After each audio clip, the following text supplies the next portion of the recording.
بسم الله الرحمن الرحيم. لسورة البقرة لسم نمبر آيات. في قلوبهم مرض فزادهم الله مرضا ولهم عذاب أليم بما كانوا يكذبون. لفظي ترجمه: د دوی په زړونو کې ناروغي ده، نو الله یې ناروغي لا پسې زیاته کړه، او دوی ته دردناک عذاب شته ځکه چې هغوی درواغ ویل. د دې آیات تفسیر هغه دا دی: دلته ناروغي څه مطلب؟ شک، نفاق او د زړه کین دی چې د منافقینو په زړه کې وو. کله چې دوی د حق منلو ته تیار نه وو، الله تعالی د دوی د کین، شک او نفاق په ناروغي کې لا زیاتوالی وکړ. دوی په ظاهره ایمان څرګندوه، په زړه کې یې دروغ ویل. د همدې نفاق او درواغو له امله په قیامت کې سخت دردناک عذاب لري.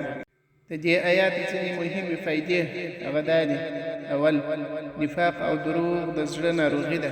انسان توبه ونه کړي، دا ناروغي زیاتیږي. دوهم، د زړه اصلاح او صداقت ډیر مهم دی. دریم، الله تعالی د زړونو حقیقت پیژني. انسان یوازې نور خلق تیرستلی شي، خو نه الله. څلورم، په ظاهري ایمان بسنه نه کیږي، زړه هم باید پاک وي.